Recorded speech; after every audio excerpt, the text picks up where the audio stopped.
ये छोटी WhatsApp university काफी पढ़ती है।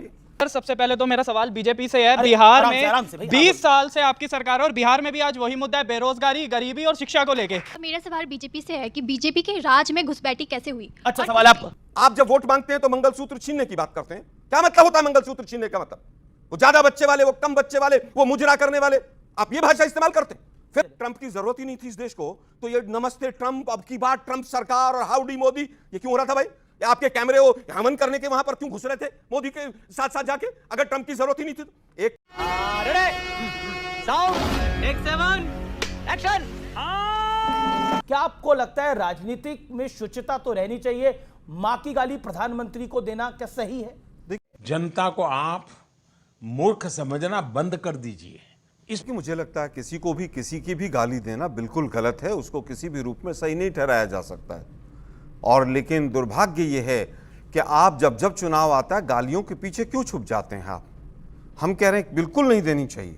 अभी हमारे बीजेपी के साथी ने 2 स्टेटमेंट झूठे दिए कि इमरान मसूद जब इनके प्रदेश अध्यक्ष थे।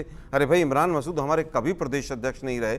मोदी जी के लिए जब बोला वो सभा पे थे, समाजवादी पार्टी में थे। पवन खेड़ा ने कभी नहीं कहा कि बोटी बोटी कर देंगे और तमाम शब्दावली, पवन खेड़ा ने कभी नहीं बोला है। आज भी अगर किसी व्यक्ति ने बोला है तो हम उसकी आलोचना करते हैं, उसको नहीं बोलना चाहिए। You are right, bro. लेकिन अब बात ये आती है कि अब आप राजनीति की शुचिता की बात कर रहे हैं।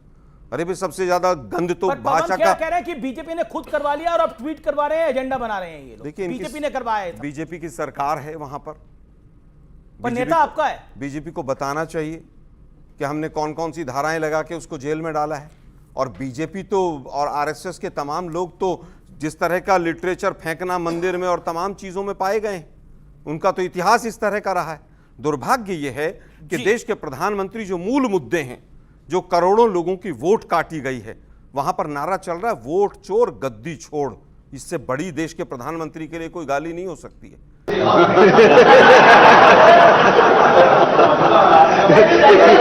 कि जब देश के प्रधानमंत्री के ऊपर सवालिया निशान लगाया जाए, जब वहां पर पुल गिरते हैं, वहां पर एक बच्ची के साथ रेप होता है, उसको इलाज नहीं मिलता है। 20 साल हो गए आपकी सरकार को, आज भी आप घुसपैठिया कर रहे हो।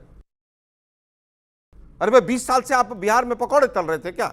उन घुसपैठियों को क्यों नहीं बाहर निकाला? 50% टैरिफ का माथे पे 50% टैरिफ का माथे पे पर्चा चिपका दिया। हमारे युवा हथकड़ी और बेड़ी लगा कर आ गए, तब गालियां नहीं दिखाई दी। ओके, मैं रुक करता हूं। अजय लोग वो कह रहे हैं कि आप कुछ भी बोलो, ये नहीं सुनने वाला। मैंने नरेंद्र मोदी से पूछा था अपने इंटरव्यू में उनसे कि आपको इतनी गाली जब देते हैं तो आपको क्या लगता है? तो कहते हैं मैं गाली प्रूफ बन चुका हूं जी। अब नॉन वाह बेटा, लगता है तुम गू खा के ही मानोगे। बायोलॉजिकल है, विश्व गुरु हैं वो तो।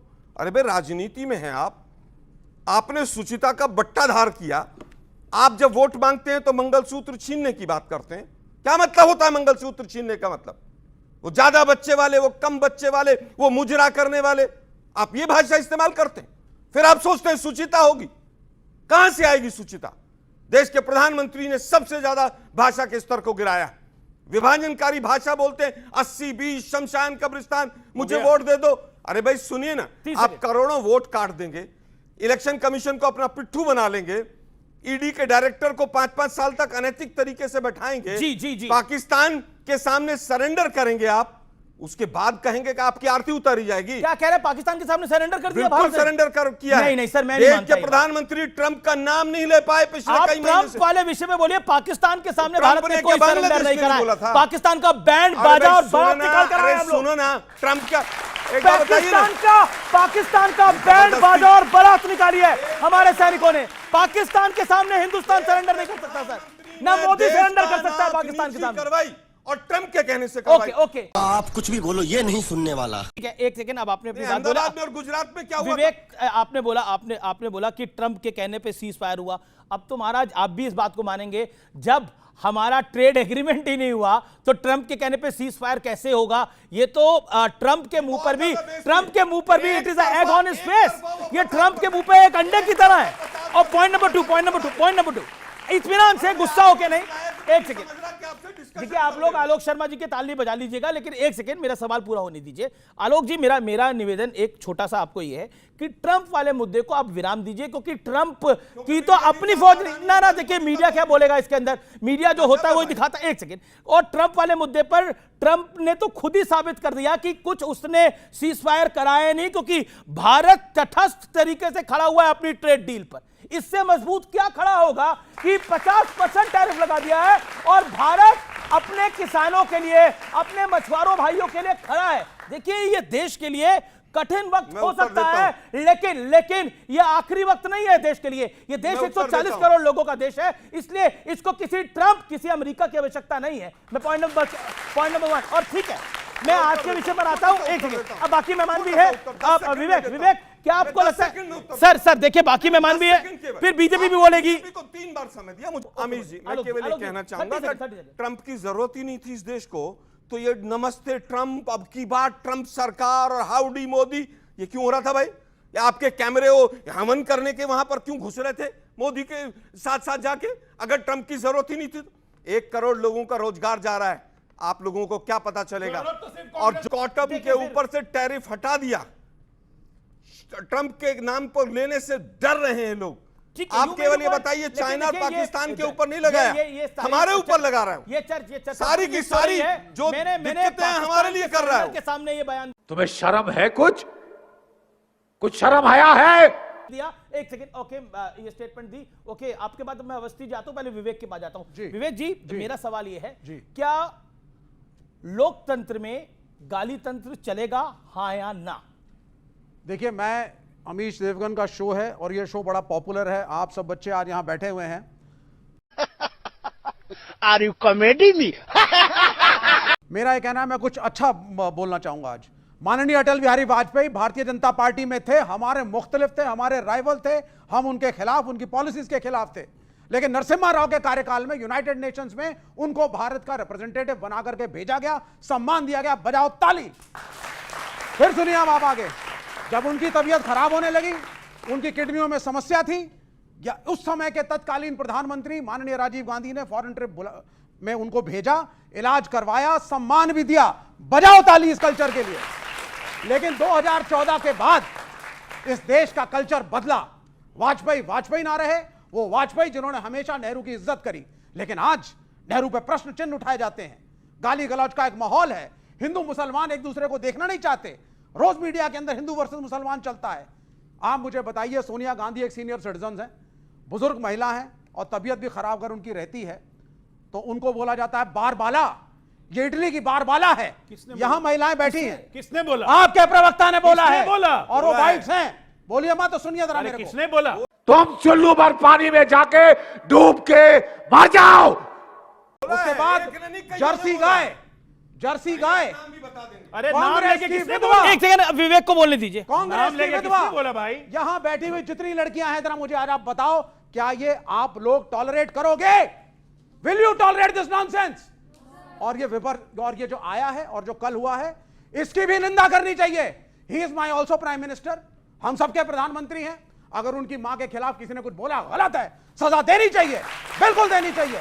लेकिन ना वो कांग्रेस का नेता है, ना कांग्रेस ने करवाया है, ना इंडिया अलायंस का उसमें हाथ है। और तहकीकात होनी चाहिए कि कहीं वो इनका तो नहीं। मेरे पास फोटोग्राफ्स थी, बहुत फोटोग्राफ्स हैं, शिवराज सिंह चौहान के साथ भी हैं, लेकिन मैं वेरीफाई नहीं कर पाया, वो एआई जनरेटेड है। जब आपको वेरीफाई नहीं तो बोल क्यों रहे हैं? इसीलिए मैंने कहा तहकीकात पुलिस करे। Who is he? क्या उसके बीजेपी से लिंक है? डर चुके हैं ये, क्योंकि इलेक्शन की चोरी पकड़ी जा चुकी है, आंदोलन चरम सीमा पे है। और क्या कह रहे हैं साहब होम मिनिस्टर? घुसपैठिए, बड़ा संकट आ गया है, रोहिंग्या आ गया है। और अपने सभी दोस्तों को जो बंगाली हैं और मुसलमान हैं वार्निंग दे दो कि भैया बांग्ला ना बोलना। अगर बंगाल के हो, मुसलमान हो, बांग्ला बोला, बांग्लादेशी घोषित करेंगे और डिपोर्ट करेंगे। देश संकट में है। उन्होंने हमेशा राहुल गांधी को पप्पू शब्द कहा, इन्होंने कभी फेंकू नहीं कहा प्रधानमंत्री को, कभी नहीं कहा। क्या कर रहे हैं? इनकी गरिमा रही। ये फर्क है, ये फर्क है भाई, आपने नहीं कहा कभी। ये सब कह के आप कांग्रेस की मदद नहीं कर रहे हैं। आमिर जी, मैं केवल ये कहूंगा, राजनीति में जब आप रहेंगे तो अच्छा भी सुनने को मिलेगा, बुरा भी सुनने को माँ मिलेगा। की गाली सुनने को अरे नहीं भाई, मिलेगी। तुम वो बीजेपी वाले देते हैं।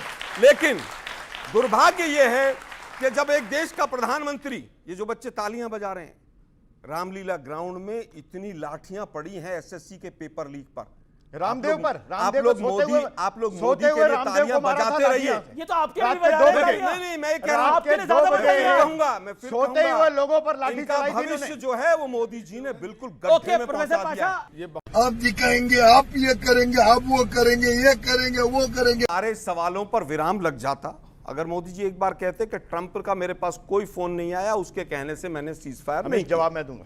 दूसरी बात, लेकिन ट्रंप क्योंकि शायद हो सकता है उसके पास कोई ऐसी नस दबी हुई है, हो सकता है उसके पास कोई रिकॉर्डिंग हो जब मोदी जी की बात हुई हो सकता है कि मोदी जी इस बात से डरे हुए हो कि रिकॉर्डिंग वो सार्वजनिक कर देगा कहीं पर, या कोई चीज ऐसी सामने आ जाएगी तो मेरी और फजीयत होगी, इसलिए मोदी जी शायद ट्रंप का नाम ये नहीं ले आपको पा लग रहा है कि मोदी जी की नस दबी हुई है, मैं- फजीयत लग होगी, नहीं रहा है, मोदी दबी हुई डरे है। हुए हैं लगी और नहीं रिकॉर्डिंग रहा। है। लगी नहीं, लग नहीं रहा, दबी हुई है। क्या है अकेले मतलब? में बता दूंगा, वो भी कौन वहां पर उसके कब्जे में, वो भी बता दूंगा। अच्छा, एक अब वापस आता हूं, सुनो ना भाई, नहीं, डंडे मारना भी ट्रंप ने बोला था कि डंडे मारेंगे मोदी को। फिर कहूंगा, आपका बायस शो रहता है। कोई बायस अरे शो सुनो नहीं ना रहता यार, सर, सुनो जनता ना। बात। बेशर्मो, शर्म करो, शर्म। पहला सवाल है टैरिफ पर यूएस की नई धमकी, हेडलाइंस पढ़ लो सारी। इसके बाद 3 बच्चे होने चाहिए, संघ प्रमुख कह रहे हैं। महिलाओं के लिए सबसे असुरक्षित दिल्ली और पटना है। पटना में किसकी सरकार है, दिल्ली में किसकी सरकार है? आप लोग तालियां बजा रहे हैं, खूब बजाइए। ये मतलब असुरक्षित महिलाएं हैं तब भी तालियां बजा रहे हैं। तो आपके लिए क्या हो गया इन लोगों को भाई? सोच के चलिए जिंदगी को। 5 किलो राशन और टॉयलेट से आगे भी बढ़िए। या आरएसएस वाले इससे आगे नहीं सोचने देंगे आप। 11वां से तीसरे पे वापस पहुंच गए, आते। इनके चक्कर में रहते अरे तो भाई, 11वां से सारे 29वां अखबार पहुंच जाते। फ्रंट ठीक है, पेज के 30 सेकंड खत्म करें, फिर आप बोलिए। सारे हेडलाइंस फ्रंट पेज की देख लीजिए क्या है। और उसके बाद भी अगर कोई जीत रहा है तो वो किस तरह से मोदी जी के एक बात कर रहे थे। 5 ईवीएम खुली सुप्रीम कोर्ट के अंदर 1 महीने पहले, एक पंचायत की, और रिजल्ट बदल गए। हरियाणा के एक पंचायत की, मतलब ये हालत है। चंडीगढ़ में क्या हुआ आप लोगों ने देखा? तुम्हें शर्म है? कुछ शर्म आया है? एक विधानसभा बताया तो सुप्रीम कोर्ट में राहुल गांधी जी को सुनिए ना फैसला भाई, करना चाहिए। सुनिए ना भाई, जिनके एक सांसद हैं गोली मारो वाले, उन्होंने 5 लोकसभा के आंकड़े रख दिए। ओके, जवाब अजय आलोक। हमने आंकड़े जो हमने कहा उस पे मुहर लगा दी कि हम चोरी करते। ये बड़ी अच्छी बात कही आप। मैं आपके पास आता हूं प्रोफेसर पाशा, आपने बोला कि ये देखिए ये बीजेपी का ही आदमी निकलेगा, तो आपके पास कोई सबूत है तो सामने रखिए, बीजेपी भी एक्सपोज हो। ये हिट एंड रन करने से क्या लाभ होगा? मतलब 40 सेकंड आपके। ओके, ये क्या फेटिश है? कुछ नहीं करेंगे। ऐसा है अमीश जी, गजब है भाई। ऐसा अमीश जी, तालियां बजाते रहो बस इसके यहाँ, सबूत इनके आ गए विरोध क्या के कि वो कांग्रेस का आदमी है? आपने तो कांग्रेस लीडर बता दिया आपने उसको। कांग्रेस के कार्यक्रम में कांग्रेस का ही आदमी आप होगा, कांग्रेस भाजपा के लोग मैं जा रहे हैं कह रहा कांग्रेस के हूं, प्रोग्राम में। कॉमन सेंस नहीं है। इंफॉर्मेशन आ चुकी कि वो बीजेपी का कार्यकर्ता है, बीजेपी का मेंबर है, वो बीजेपी कार्यकर्ता है, नाम उसका रिजवी है, नाम उसका रिजवी है। बहुत सोच समझकर गाली दिलवाया गया है। देश में भड़काना है, सांप्रदायिक जो है वो दंगा आप कह रहे भड़काना हैं है। देश में भड़काने के लिए पूरा साजिश करी गई है। पूरे देश में अगर एक मुसलमान प्रधानमंत्री को गाली देगा, पूरे देश में सांप्रदायिक दंगा फैलाने की, भड़काने की ये साजिश है। मैं दावे से कह रहा हूं। आप क्रोनोलॉजी समझ लीजिए। मेरा सवाल बीजेपी से है कि बीजेपी के राज में घुसपैठी कैसे हुई? अच्छा और सवाल आपका। ओके। और क्यों हुई? और अगर हुई है तो फिर राज्य सरकारों पर इसका दोष क्यों लगाया जा रहा है? Very dangerous. शबस्ती, उस पर घुसपैठियों पर आपका जवाब, क्योंकि संचालक मोहन भागवत ने भी इस बात को बोला, घुसपैठिए खतरा है देश 3 में। बच्चे होने चाहिए, पहले तो इस पर बच्चे बताएंगे। मोहन भागवत कह रहे हैं सभाओं में हिंदुओं के 3 बच्चे कम से कम हो। आज की स्थिति में जब 150 करोड़ हो चुके हैं हम, क्या 3 बच्चे का स्टेटमेंट? उन्होंने डेमोग्राफिक बैलेंस के अरे लिए बात कहां की। का तो बोलिए। बैलेंस? ठीक है, जवाब। पहले बताइए कितने बच्चे होंगे? आरएसएस डिसाइड अरे करेगी। आरएसएस? मोहन भागवत कौन होते हैं? बोलने आरएसएस वाले। डिसाइड करेगी 3 कितने बच्चे होने चाहिए, वो तो इन पे छोड़ दीजिए कितने करने चाहिए। जवाब। क्या बीच में नहीं करेंगे? बोलेंगे, 5 कौन बच्चे। क्या खाएगा? आप कह रहे हैं बच्चे भी आरएसएस से पूछ के करो। बात सुनिए, इस वीडियो के सामने आने के बाद सवाल तो बनता ही है। जापान जैसी स्थिति या भारत में जैसी कम्युनिस्ट बस पार्टी की पैदा स्थिति है करेंगे वैसी भाई। हो जाएगी। अब से जो भारत में कम्युनिस्ट पार्टी की स्थिति है, बजाओ ताली। कर रहे हैं बात विवेक जी अनफेयर कर रहे हैं विवेक जी, ये आपने अपनी बात को रख लिया, नहीं अनफेयर करें, शांत हो जाइए, मेरा निवेदन है प्लीज। विवेक जी, सबसे पहले तो आपने बोला कि गाली में और पप्पू में क्या डिफरेंस है, आपको पता होना चाहिए क्या डिफरेंस है। अगर कोई आलू में से सोना निकालने की बात करे तो आप ही बताएं इसको क्या कहें। बच्चे तो गेम बजाना पड़ेगा। छोटी व्हाट्सएप यूनिवर्सिटी काफी पढ़ती है, ये स्टेटमेंट आलू से सोना निकलेगा मोदी जी का है, और अमित जी भी जानते हैं इस बात को। नाली से गैस, एक मिनट रुको भाई, नाली से गैस भी बोल दिया। एक मिनट। लेकिन दुर्भाग्य ये है कि इस तरह की चीजों को प्रचारित करवाया जाता है। सर सर सबसे पहले तो मेरा सवाल बीजेपी से है, बिहार में 20 साल से आपकी सरकार है और बिहार में भी आज वही मुद्दा है, बेरोजगारी, गरीबी और शिक्षा को लेके। Bye bye, tata, goodbye, गया।